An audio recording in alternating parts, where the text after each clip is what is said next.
a classificação do Atlético Mineiro e do Flamengo, porque eu não desprezo vantagem. Como eu não desprezo vantagem, os dois se utilizaram da vantagem que foi construída em casa para a classificação. Então eu não vejo problema nenhum. Qual é a dificuldade? O Flamengo ganhou em casa, ganhou. O Atlético Mineiro ganhou em casa, ganhou. O Hulk fez um golaço. O gol do Hulk foi um golaço. Ele tira do goleiro. Teve gente ainda que criticou o goleiro. Como é que esse goleiro não chega na bola? Só se ele tivesse 4 metros de altura, porque a bola foi lá no ferro, do outro lado, como é que ele vai pegar? Não tem como. Aí se classificou o Vasco da Gama, não se classificou o Atlético. E veja como é que são as coisas. O Atlético tem uma semana agora daquela modelo gigante, hein? Sim. Modelo gigante. O Corinthians não se classificou, mas tem 2 decisões em menos de uma semana. Como é que é 2 isso? decisões. O Corinthians vai ter uma decisão na quinta-feira na Copa Sul-Americana e outra decisão na segunda-feira contra o Cuiabá. São 2 decisões. O Corinthians tem que se compenetrar disso. O Corinthians tinha 3 decisões. Uma foi eliminado. Foi contra o Flamengo. Tem 4. Tem 4 agora. Então tem 4, porque depois disso tem a volta contra o Racing e depois disso tem o Clássico. Não, mas ele está falando em uma semana. Eu tô falando ele falou na semana. Aí. Porque Entendi. na semana do Clássico serão mais 2 decisões, que é contra o Corinthians e contra o Vitória da Bahia. Contra o O Vitória. Palmeiras antes. Não, o Corinthians tem o Palmeiras e depois tem o Vitória. Isso. Então, tem mais 2. Então, vamos por parte. O Corinthians está vivendo de decisões. Tem mais 8 pela frente. E aí você vê como é que são as coisas. Só no Brasileirão. Eu sei que o torcedor do Corinthians ficou muito chateado com essa desclassificação diante do Flamengo. E ficou procurando culpados. O culpado quem é? O Yuri Alberto não fez o gol. O culpado quem é? O treinador que não botou mais um meia. O culpado quem é? O Garro que não jogou o que se esperava dele. Não adianta encontrar culpado. Não adianta encontrar culpado. O time mais, o incomparável esteve em campo e o incomparável tem alguns jogadores que fazem muita diferença, né? Quando o Arrascaeta tá meio que assim, o De La Cruz sente uma lesão, aí o Gerson toma conta e joga. Esse é espetáculo. Que jogador, né? Joga. Ali, ó. Joga pra todo mundo. É aí joga que o cara se sente à vontade. Joga pra todo mundo. Aí, assim, por isso que eu digo pra você, presta atenção que eu vou falar. O incomparável esteve em campo e eliminou o Corinthians da Copa do Brasil. E o Atlético agora está pedindo VAR eletrônico, quer evitar problemas de arbitragem. Olha, essa final tem história para contar. Já começou a reclamar antes de começar. Ozinho, quero te ouvir também, então destaque, meu tetra. Agora já boa noite para você.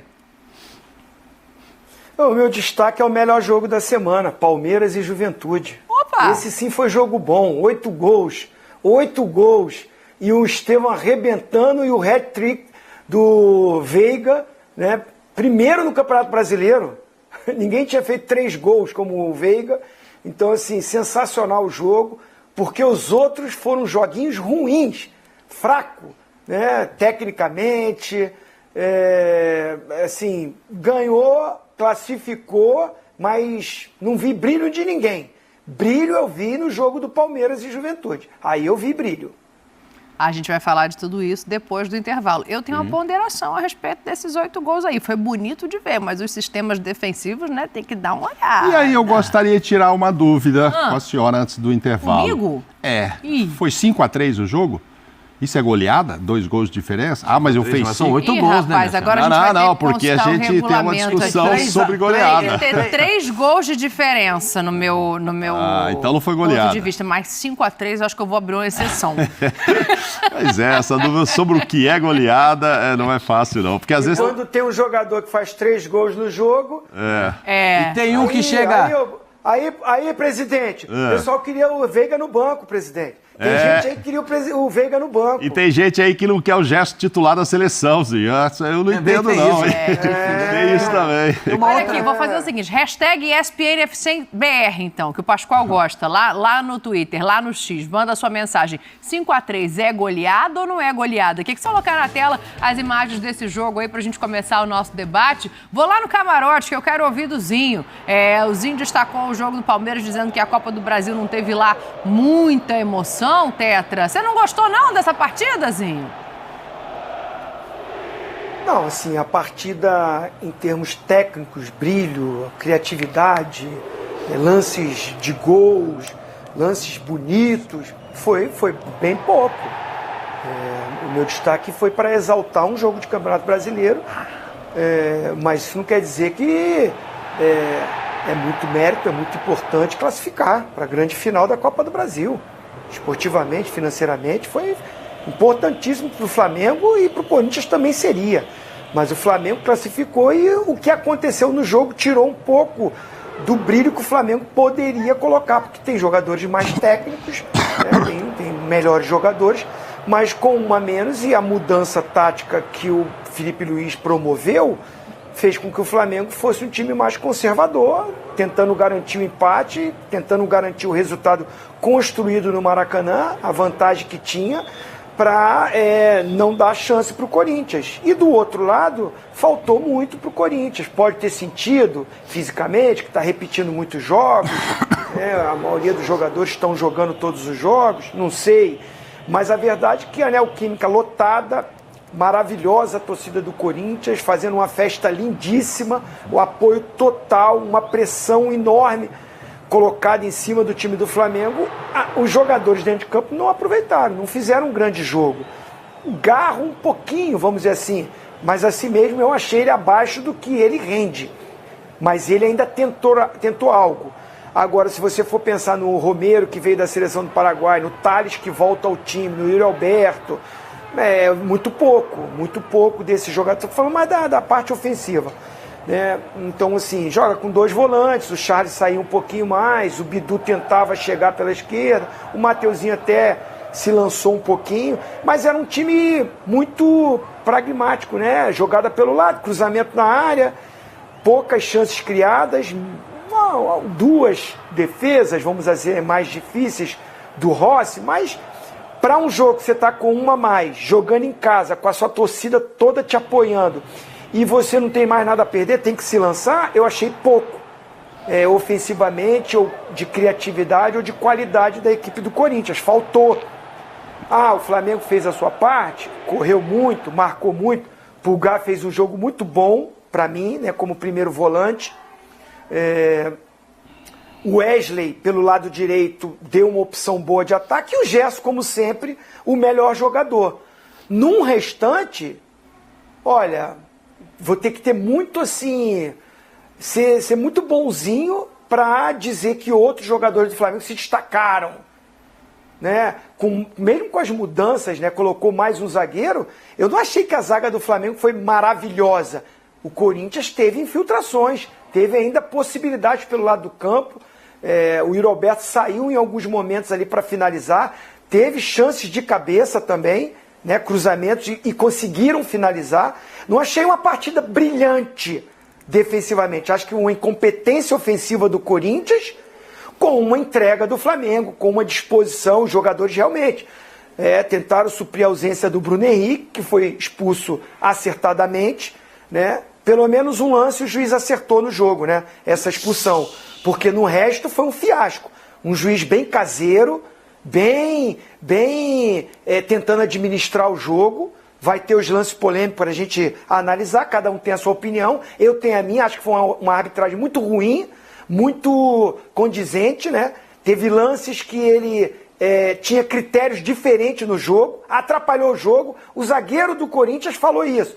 Deixou o Flamengo segurar o jogo também, deixou o goleiro fazer cera, o Rossi. O Rossi ia quase lá na torcida, quase que ele pulava o alambrado para vir correndo para bater o tiro de meta. Só o juiz que não via isso. E ao mesmo tempo, tem lances que a diretoria do Flamengo reclama e que em alguns eu concordo. Eu acho que ele deixou a desejar, não gostei da arbitragem, como o jogo também não foi um jogo empolgante em termos de qualidade, mas de muita entrega, muita disposição, muita pegada, empenho dos jogadores, realmente suaram muito, lutaram muito, mas um jogo que para mim, tecnicamente, foi de nível ruim. Anderson Daronco, já a gente chega nele. Segurem-se, porque os lances vão passar. A gente separou para rodar todos com calma, para cada um poder opinar aqui e a gente fazer uma avaliação também de arbitragem. Agora, Pascoal, claro que não foi um jogo brilhante tecnicamente, concordo com o que traz o Zinho, assim, o Flamengo estava abaixo individualmente do que poderia e o Corinthians não consegue construir seu jogo mesmo com um a mais. Por outro lado, assistindo a partida, eu não lembrei o tempo todo. Assim, o Flamengo está com um a menos, o Flamengo está com um a menos. Então, a sensação que a gente fica é que se o Flamengo não foi brilhante, ele foi eficaz no que precisava ser feito diante de um adversário que tinha desvantagem, né? Porque se muita gente questiona quando o Felipe faz a substituição, essa substituição, ela de certa maneira, se ela não faz o Flamengo criar, ela faz o Flamengo parecer que iguala o jogo com um a menos. Foi a minha sensação. Não, na verdade, tem gente que criticou, o Respostinha ficou... Ô, Zinho, o Respostinha ligou na hora, ficou brabo lá comigo, rapaz. Porque eu falei pra ele, calma. Não acredito. O quê? Não acredito. Esse treinador bota zagueiro, tira centroavante, bota zagueiro. O Respostinha não falou mal do Felipe Luiz. O Tite, ele ia quebrar a televisão. E ele ficou nervoso. O Tite ia quebrar a televisão. Ih, rapaz, você nem sabe, ele tava nervoso. E aí, eu tentei acalmar, né? Falei, calma, o Felipe Luiz tá sabendo o que tá fazendo. A vantagem é do Flamengo, tem um gol de vantagem. Tá segurando aqui, tá equilibrando. Calma, tá cara. Com o Felipe Luiz. Respostinha tá com o Felipe Luiz. Não. Ontem ele estava irritado. Mas aí aconteceu o seguinte: o time ganhou, apaga tudo, vambora, tá tudo legal. Felipe Luiz é o cara e tal. E é assim, vai embora. Torcedor é assim. Apaixonado, a paixão se aflora num momento difícil, com a expulsão, porque não tinha como discutir a expulsão do Bruno Henrique. Né? Esse é um primeiro ponto. Né? Nem o próprio ainda foi argumentado, depois a gente vai falar sobre isso. Agora, o Corinthians foi de uma incapacidade enorme. A incapacidade do Corinthians parte da armação no meio-campo. O Garro pouco criativo. O Garro num dia em que ele não apareceu com aquele brilhantismo que a gente espera de um jogador da qualidade dele. Ele tem que fazer o ataque do Corinthians funcionar. E ele não conseguiu. E eu entendo que o treinador poderia auxiliá-lo nessa missão. Tem jogador para isso. O Coronado estava no banco. Ele podia jogar com 2 volantes e 2 meias. Ou jogar com 1 volante e 2 meias. Dependendo da situação. Porque quando saiu o Gabigol, o centroavante do Flamengo foi o debochado. Sim, a Arrascaeta foi lá como centroavante. E outra coisa, estou sentindo uma saudade do Arrascaeta, gente. Estava lá de falso 9. Eu estou com a saudade do De La Cruz. Eu estou com saudade do Arrascaeta. Ele vai voltar. Não jogando bem, não, Pascoal? Não. Tá difícil. O De La Cruz errou uns 2 lançamentos. O De La Cruz está muito abaixo. Ontem parecia que ele estava jogando com freio de mão puxado e aí, de repente, sente uma lesão. Estava nítido que ele não estava solto. Eu não sei se é o número de jogos do futebol brasileiro, se é a sequência de jogos, se é viagem e retorno, seleção, e todo esse pacote que envolve o futebol brasileiro. Mas ele estava na data FIFA lá. Então, mas ele só jogou... tranquilinho lá com o Uruguai, ficou no banco. Só jogou 45 minutos, você tem razão, Zinho. Mas ele não está no... Mas se ele só jogou 45 minutos, eu imagino que ele ainda não esteja totalmente recuperado de nenhuma lesão recente. E o Gerson, que jogou os 2 jogos? Não, mas o Gerson o presidente está só aguardando o momento. Fazer um programa só do Gerson. Um programa 2 horas só para falar do Gerson. Porque é impressionante. Estou falando da parte física. Como ele perde, quando o Flamengo perde um jogador, né? Que não tinha o Gerson incorpora o meio-campo, ele toma conta do meio-campo. Gostei também do Eric Pulgar no meio-campo. Pelo menos fez o básico dele, né? Vou marcar, vou passar. Tá? Obrigado. Não dá para passar passe. Muito obrigado, Zinho, você me ajuda. Pascoal. Aí não dá para dar passe, não vou dar o passe perto. Muito obrigado por você ter concordado comigo. Tá de olho você. Tá difícil. Quando o Flamengo coloca os 3 zagueiros, eu pensei até que iria colocar mais um volante. Né? Mas não, ele fez mais um zagueiro. Ali na formação de zagueiro e ainda trouxe o Eric Pulgar na frente dos 2 zagueiros. Para trancar ali. Não deixar o Corinthians passar, porque o Corinthians queria muitas vezes atacar por dentro, afunilava muito o jogo e facilitou a vida do Flamengo. Ponto. Quantos chutes deu o Flamengo no gol, Mauro? Nenhum. 0. Então como é que pagou 500 para quê? Não, chutou 5 vezes, tinha mas que ter o um Hugo... goleiro ali, né? Ia fazer o quê, Mauro? Não, porque no gol, no 7,32 por 2,44. Quantas foram? Não, nenhuma. O Hugo não fez nenhuma defesa. Nenhuma defesa? Não. Rapaz. Teve o gol anulado, né? Só que eu falei do Mauro, já botaram os números, olha lá. Apareceu o Mauro, já botaram os números. 0-6 ali, ó, das setas, né? O Rossi teve 6 intervenções e o Hugo não precisou. Mas o Hugo é um dos responsáveis por trazer o Corinthians com essa diferença de apenas 1-0 pelo que ele fez no primeiro jogo. Então, eu quero ver... Ele também é o responsável pela expulsão do Bruno Henrique, que ele deu um passe muito ruim pro Mateuzinho, e aí o Bruno Henrique foi dividir a bola, né, com ele, e aí foi expulso de campo. Na verdade, nos 180 minutos, ontem é isso. O Zinho já detalhou muito o jogo de ontem, não foi nada de emocionante, assim, nem para o corintiano que lotou lá, mesmo tendo chutado 6 vezes, ele pode, como disse o Pascoal, aquela do Yuri podia ter entrado e tal. Não sei, com 8 minutos foi um gol ali que foi corretamente anulado, mas é tudo milimétrico, né? Sim. É tudo muito ali, quer dizer, quase o Flamengo sai na frente ali, já com 1-0, e aí o banho de água fria era maior. Então eu prefiro ver nos 180 minutos. E aí o Flamengo foi muito superior, com o Gerson mandando nos 2 jogos, né? Não vou falar mais do Gerson, porque já estão chamando... Ontem você acha também que ele foi... foi o cara de novo, foi. Foi de novo, para mim... Ele bota o meio campo. Podemos falar de outros jogadores, mas ele teve uma participação fundamental. Ele está jogando demais, ele é muito tranquilo para jogar. Hoje alguém me falou assim, né, nunca, só entrando na mente dele, ou ele declarando que se foi isso, que ele teria jogado a bola no braço do coisa ali para ser pênalti, do Garro. Mas assim, ele é tão tranquilo que tem gente que pensa que é isso mesmo, que ele tem tempo de raciocinar, fala, vou dar um tapinha aqui, enfim.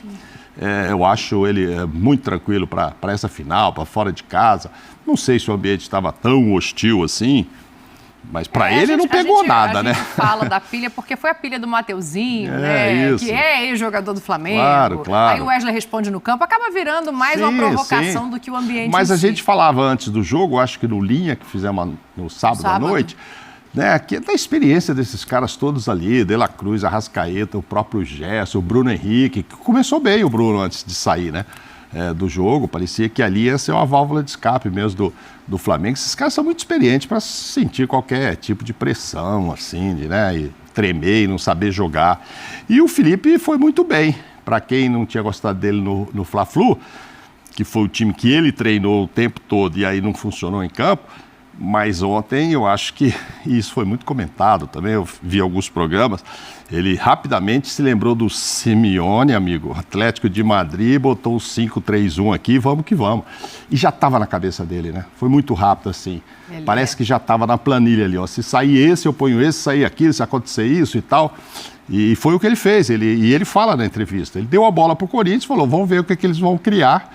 Tanto é que o Corinthians teve 60%, 59% de posse. Sim. Deu 6 chutes, mas nada muito cruzamento, né? Mas nada assim que, nossa, tá aquele abafo, agora daqui a pouquinho sai o gol. O torcedor fica na esperança porque, claro, tá perdendo, sai pra frente. Aí cada bola que desce, agora vai sair e tal, mas não foi nada assim que você falasse, puxa, mano, essa bolinha aqui do fulano e tal. Não, foi merecimento, assim, sem grandes emoções, a não ser a tensão de um jogo que está valendo 30 milhões para quem for vice, 70 para quem ganhar, porque tem isso também, tem dinheiro. É a 10ª vez que o Flamengo vai para uma final, 3ª consecutiva, então tem tudo isso, estava tudo isso em jogo lá ontem também, né? Tem uma bola do Yuri Alberto no segundo tempo, que eu acho que talvez tenha sido a que passou mais perto dessa sensação, assim, de que é a melhor defesa do Rossi, aquela que o Rossi vai nela? Não, é uma bola que vai para fora. Mas o chute... ele dá uma cabeçada, em vez de na direção do gol, ela sai já no segundo tempo. Aquela sim. E a defesa do Rossi também foi boa, no chute cruzado dele de esquerda. Foi interessante. Foi interessante. Sei lá, 10, 15 centímetros mais alto, não dava para o goleiro, ia no ângulo, etc. Mas ali, mesmo onde foi, o Rossi foi muito bem naquela defesa. Mas eu me lembro dessa que você está falando. Sim. Então, uma ou outra ali, porque foram 14 finalizações do Corinthians, 6 no gol. Então você já Uma viu que grande. de novo errou mais do que acertou o alvo. É E verdade. essa que você está falando é mais uma que erro de errou, alvo, né? mas aí eu acho que sim. E aí vai pesando, né? O Flamengo ontem, do incomparável Pascoal, o Pascoal sim, que é um cara incomparável, né, Zinho? O Pascoal é incomparável. Olha Sem só. dúvida, aí sim. Aí todo mundo concorda. Aí todo mundo concorda. Aí o que acontece? O Felipe, quando tem que mexer, olha a qualidade do que ele põe. Fabrício Bruno, que é a primeira mexida para isso, depois Alexandre, Sim. depois o jogador mais caro que o Flamengo comprou, Alcaraz. O Alcaraz entra, é verdade. Alcaraz e o Plata. Tava tudo isso no banco. Do lado de lá tinha o quê? O Giovani, que E não o jogava Michael, muito. que não entrou. Não, ainda ficou. E aí, na hora de tentar mudar, o Corinthians precisando do gol, nada contra, gente, mas estou dizendo assim, ó, é Pedro Henrique e Giovani, que não estavam nem sendo muito utilizados. Alguém falou aqui, acho que num programa nosso aqui da semana passada, cadê o Giovani? De repente sumiu, o menino entrou e tal. E aí ele foi até perguntado, o Ramon, sobre isso. Então, assim, tem uma diferença ali de potencial, mas independentemente dessa diferença técnica de qualidade, faltou mais vontade pro Corinthians, faltou uma coisa mais corintiana, de pra cima, de qualquer jeito, desde que tomasse o gol. Ficou naquele, vamos ver que hora que vai sair, será que acontece? Faltou sim, faltou mais Corinthians ali nessa final, o Flamengo não tem nada a ver com isso, administrou, era a estratégia do Felipe.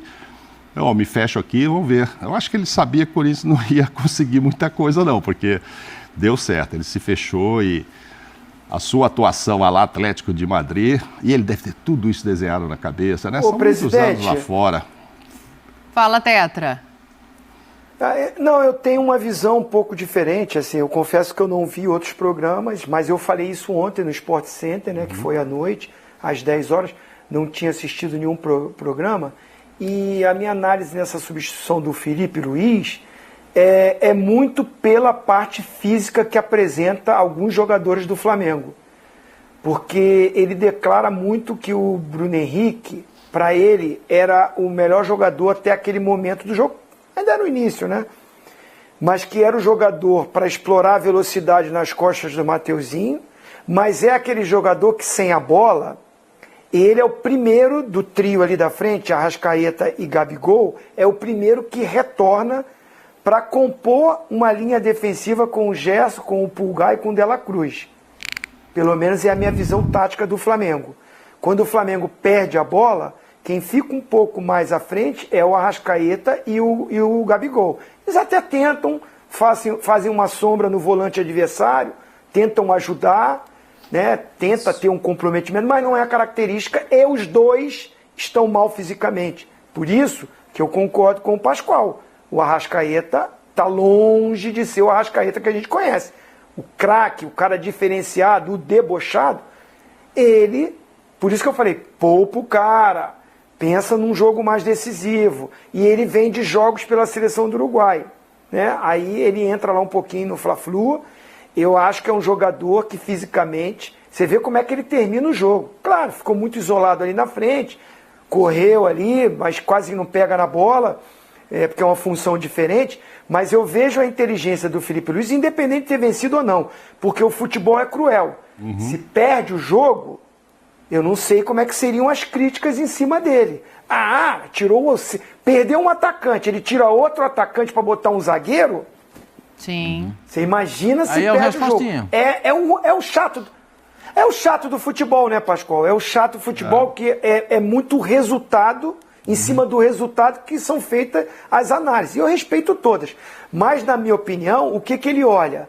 Bom, eu perco o primeiro cara do ataque que me ajuda na marcação que eu preciso, porque eu estou com a vantagem. O empate é meu. Eu vou ficar com Gabigol e Arrascaeta, que são dois que não vão me dar essa recomposição. Então, além de estar com -1, eu vou ficar com dois caras que também fisicamente não vão me ajudar. Então, quando for a fase defensiva, você pensa que perdeu um e vai ter dois que não participam. Então, é muita coisa para uma decisão. Então, ele agiu rápido. Assim, ousado, porque sabe que pressão vem, cobrança vem. Ainda é inexperiente. Também numa decisão, como é que o cara faz isso? Imagina. Então ele teve coragem, porque ele colocou mais um zagueiro, deixou o Pulgar como primeiro e colocou ali os 3 meias, um mais adiantado que era o Arrascaeta, o De La Cruz com o Gerson para puxar com liberdade para os 2 alas. É que o Ayrton Lucas, né, quando ele entra, o Alexandre não tem mais essa força para ser um ala. Aí ele troca logo no intervalo para botar o cara do sprint. Mas o Ayrton Lucas não está no seu melhor momento. Não. Quem fez isso pelo lado direito foi o Wesley. Ele incomodou ali pelo lado direito com o Gerson. Então, acho que essa visão que teve o Felipe Luiz é de quem conhece o grupo, é de quem tem o grupo na mão, porque se é outro treinador que tira o Gabigol logo numa expulsão no início do jogo, imagina os bicos, Então é o futebol, é a coisa do futebol, da atmosfera do futebol, gente. Sim. Não, agora falando sério, vamos lá, se fosse o Tite que faz essa substituição, ia chover crítica, né? E não seria uma substituição errada, não. Porque você tem 2 jogadores que estão mal fisicamente e que não vão te entregar sem a bola. Ele escolheu tirar o Gabigol, que por mais que ele tenha dado moral, ainda não jogou, gente. Vamos falar a verdade. O Gabigol ainda não rendeu com a sequência de jogos que o Felipe Luiz está dando para ele. Então o que ele fez? Pô, Gabigol, eu preciso te sacrificar aqui. Vou tirar você do jogo. Lógico. Vou fortalecer aqui e dar liberdade para os meus alas. Lógico, e ele tem certeza do que ele está fazendo, né? Assim, acho que boa parte da torcida do Flamengo, o Respostinha ficou mandando mensagem para o Pascoal desesperado, boa parte da torcida do Flamengo não lida bem com 3 zagueiros. O que falta de experiência como treinador sobra de inteligência e estudo para o Felipe, né? Vamos ouvir a explicação dele, que eu tenho um outro ponto em relação a essa mexida aqui, ao qual era a minha expectativa do campo e que acabou não se concretizando também. Vamos ouvir o Felipe. Estaria falando a mesma coisa se tivesse perdido também. Penso em todas as possibilidades dentro do jogo, anoto, planejo, não sempre sai do jeito que a gente espera, não sempre acontece as coisas que a gente vem planejando, mas uma expulsão sempre é prevista e o possível cenário do jogo também. E isso aí, primeiro, muitas experiências que eu vivi, jogando em vários tipos de sistemas diferentes com um a menos, jogando com um a mais, e decidimos rápido porque já estava previsto se isso acontecesse com a comissão. A gente decidiu muito rápido porque o time tem que ter uma resposta do treinador nesse momento imediata para saber o que fazer, e foram sublimes. Primeiro, assim, é uma característica dele, né, como treinador que a gente está conhecendo agora, que é de projetar vários cenários dentro da partida. Eu imagino, obviamente, que isso seja uma coisa comum dentro do futebol, mas abrir sobre o que pensou para cada situação me parece uma coisa nova. Você não vê os treinadores, de via de regra, falando sobre isso, né? O caderninho de antes. Outra coisa, Pascoal, é que você falou assim, colocou o terceiro zagueiro e ainda deixou o Eric de primeiro volante cão de guarda, ficou parado ali na marcação. Eu tinha a expectativa de quando ele tira o Gabriel para colocar o Fabrício, que acontecesse o quê? O Ortiz fosse para volante e o meio-campo ficasse mais povoado. Isso não acontece. E assim, era o que o Felipe queria e precisava. Ao contrário da minha expectativa, o que o treinador pediu aos jogadores era realmente para compactar e fechar, para só abrir os lados de campo para o adversário. Até porque ele tinha o lateral esquerdo que não avança muito, né? Sim. Tem um lateral direito que passa mais. Naquela hora, ele fez ali tentou fechar de uma maneira assim compacta o time, porque além de ter o Eric na frente da zaga, ele ainda tinha o Gerson para ajudar, ainda tinha o De La Cruz para ajudar, que voltavam na composição de meio campo. Eram 3 jogadores, mais 5 atrás. Fica muito difícil para qualquer time ultrapassar uma barreira desse tamanho, né? E o time do Corinthians, sem um jogador inspirado que tem qualidade para fazer isso, que é o Garro não estava numa tarde inspirada. Não foi aquele Garro. O Garro, eu não me lembro o Garro de bater nenhuma bola perigosa no gol. Ele não estava inspirado, entendeu? Ou essa marcação que se criou no entorno dele também dificultou? Eu já vi ele ter marcação individual e jogar bem. Realmente não foi uma noite positiva. Eu acho que ele não teve num bom dia. Isso pode acontecer. Ele não teve num bom dia. E aí o treinador tem que ajudar.